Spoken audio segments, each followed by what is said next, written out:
औज़ुबिल्लाहिमिनश्शैतानिर्रजीम बिस्मिल्लाहिर्रहमानिर्रहीम। Class first year mathematics में आज हम यूनिट नंबर 11 स्टार्ट कर रहे हैं जो कि एप्लीकेशन ऑफ ट्रिग्नोमेट्री है। ठीक है, तो एप्लीकेशन ऑफ ट्रिग्नोमेट्री में सबसे पहले हम सीखेंगे solution of right angle triangle कि राइट एंगल ट्राइंगल का सॉल्यूशन हम किस तरह फाइंड करेंगे। ऐसा ट्राइंगल जिसमें एक एंगल 90 डिग्री के हो तो ऐसे ट्राइंगल को हम राइट एंगल ट्राइंगल कहते हैं। तो अगर हमारे पास राइट एंगल ट्राइंगल में एनी टू साइड्स गिवन हो तो हम राइट एंगल ट्राइंगल को सॉल्व कर सकते हैं या इसके अलावा एक acute angle and one side,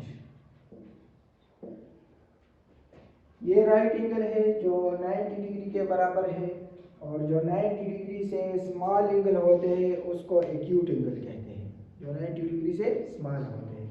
तो किसी भी ट्राइंगल में जो 3 एंगल्स होते हैं उनका मजमुआ 180 के बराबर होता है। तो 180 में जो एक एंगल 90 हो तो डेफिनेटली ये दोनों एंगल फिर 90 से कम होंगे, यानी यहाँ पे ये अल्फा और बीटा ये कौन सा एंगल है, ये एक्यूट एंगल है, एक्यूट एंगल। तो अगर इस राइट एंगल ट्राइंगल में कोई भी दो साइड हमारे पास मौजूद हो तो हम इस तमाम ट्राइंगल को सॉल्व कर सकते हैं। ट्राइंगल के सॉल्यूशन का मतलब ये है कि इसमें 3 एंगल्स होते हैं और 3 साइड्स होते हैं। ये हम फिर मालूम कर सकते हैं। अगर इसमें कोई से भी 2 साइड्स या एक एक्यूट एंगल और एक साइड गिवन हो तो इसको हम मालूम कर सकते हैं। तो इसके लिए आप ये याद रखेंगे, अगर हमारे पास ये एंगल अल्फा मौजूद हो, एंगल अल्फा जो है ये गिवन हो, ठीक है, तो फिर आप ये ट्रिग्नोमेट्रिक रेशियोज जो है ये याद रखेंगे। ट्रिग्नोमेट्रिक रेशियोज जो साइन अल्फा है वो बराबर होता है परपेंडिकुलर डिवाइडेड बाई हाइपोटेन्यूज। वो साइड जो एंगल के अपोजिट होता है उसको हम परपेंडिकुलर कहते हैं और जो सबसे लॉन्गेस्ट साइड होता है राइट एंगल ट्राइंगल में जो 90 डिग्री के अपोजिट होता है इसको हम हाइपोटेन्यूज कहते हैं। ठीक है, ये याद रखें। अब अगर फॉर एग्जांपल हमारे पास एंगल ये बीटा हो, ठीक है, तो फिर परपेंडिकुलर ये वाला होगा, एंगल के अपोजिट जो साइड होता है हमेशा वही परपेंडिकुलर होता है। ठीक है, और cos अल्फा जो है ये बराबर होता है cos अल्फा ये adjacent side base divided by hypotenuse के बराबर होता है। ठीक है, और जो टेंजेंट अल्फा होता है, टेंजेंट अल्फा तो वो हमेशा परपेंडिकुलर डिवाइडेड बाय बेस के बराबर होता है। तो अगर हमारे पास एक साइड और एक एक्यूट एंगल हो तो इन की मदद से हम दूसरा साइड फाइंड कर सकते हैं। इसके अलावा अगर टू साइड्स आर गिवन, अगर 2 साइड्स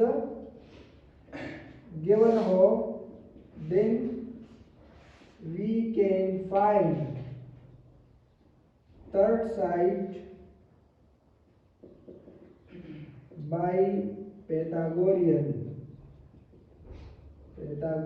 थ्योरम। तो इसको हम थर्ड साइड को फिर हम पैथागोरियन थ्योरम की मदद से भी फाइंड कर सकते हैं।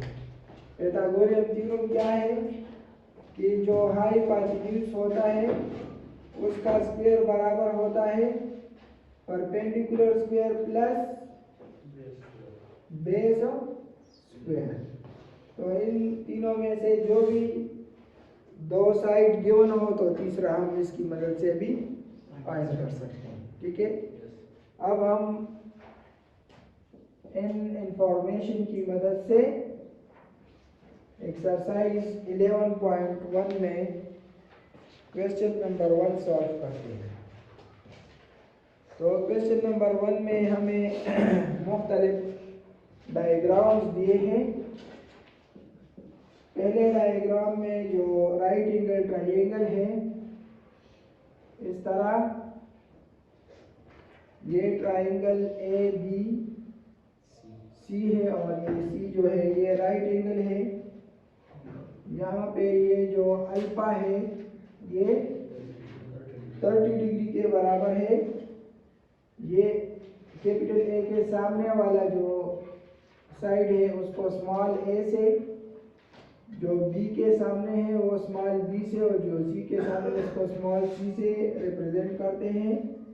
और ये सी की वैल्यू भी हमें दिया है जो कि 6 है। और कहते हैं कि आप इस ट्रायंगल को, राइट एंगल ट्रायंगल को सॉल्व करें। तो मैंने आपको बताया कि सॉल्यूशन का मतलब क्या है कि इसके 3 एंगल्स और 3 साइड्स हम फाइंड करेंगे। तो यहाँ पे ये वाला जो कंडीशन है ये गिवन है कि इसमें एक एक्यूट एंगल है। गिवन क्या है? Alpha is equal to 30 degree, और एक साइड हमारे पास गिवन है जो कि सी है। तो इसमें रिक्वायर्ड क्या है फिर, और ये ऑलरेडी नॉन है, ये 90 डिग्री के बराबर है। जो गेमा है वो 90 डिग्री के बराबर है। तो 3 चीजें ट्रायंगल में हमें गिवन है और 3 हम फाइंड करेंगे। देखिए 2 एंगल इसमें गिवन है, तो तीसरा हम बीटा जो है वो फाइंड करेंगे, और 2 जो साइड से ए और बी ये फाइंड करेंगे।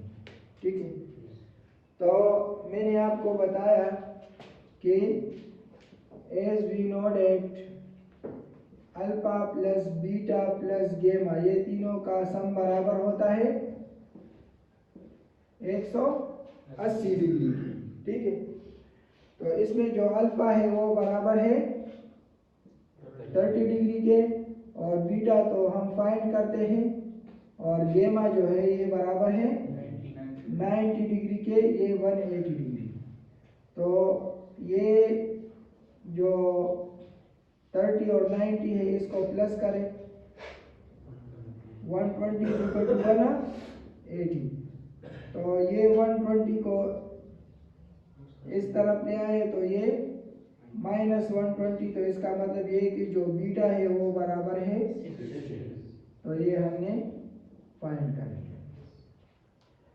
अब ए को किस तरह फाइंड करेंगे, तो देखिए इसमें जो ये हाइपोटेन्यूज है ये गिवन है, और ये क्या है? परपेंडिकुलर है।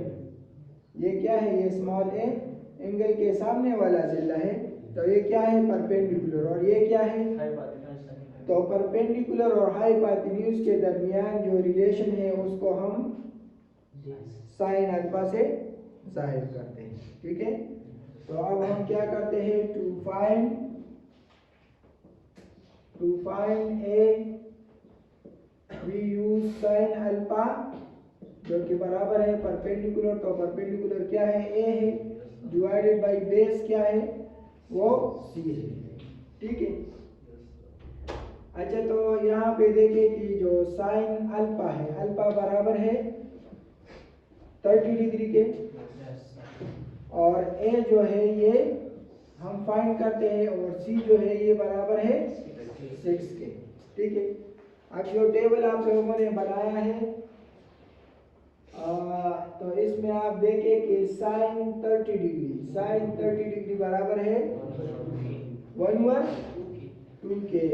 ठीक है, और ये a/6, तो दोनों साइड को मल्टीप्लाई करें 6 से, ये भी 6 multiply by 1/2 and 6 multiply by, तो ये कैंसिल हो जाएगा। तो a की जो वैल्यू है वो बराबर है, तो तो इस तरह हमने ये 3 फाइंड कर a = 3। अब हम क्या फाइंड करते हैं, b फाइंड करते हैं। अब हमारे पास दो साइड्स गिवन है, a भी गिवन है और c भी गिवन है। तो b को हम pythagorean थ्योरम की मदद से भी फाइंड कर सकते हैं और ये cos अल्फा की मदद से भी फाइंड कर सकते हैं। दोनों तरीकों से आप फाइंड कर सकते हैं। तो टू फाइंड, ये तो हमने a फाइंड किया, टू फाइंड b हम क्या करते हैं, cos अल्फा बराबर है बेस डिवाइडेड बाय हाइपोटेन्यूज के। अब जो अल्फा है वो बराबर है 30 डिग्री के, b हम फाइंड करते हैं और ये 6 के बराबर है। अब आप लोग देखें कि cos 30 डिग्री, cos 30 वो बराबर है √3 डिवाइडेड बाय 2 के और ये b divided by 6। So multiplying both side by 6, ये भी 6 से मल्टीप्लाई करें और ये भी 6 से मल्टीप्लाई करें। So they are cancel with each other, 2 1 जा 2 2 3 जा 6। तो b की जो वैल्यू है वो बराबर है 3 √3। तो इस तरह हमने ये ट्रायंगल सॉल्व किया, ठीक है।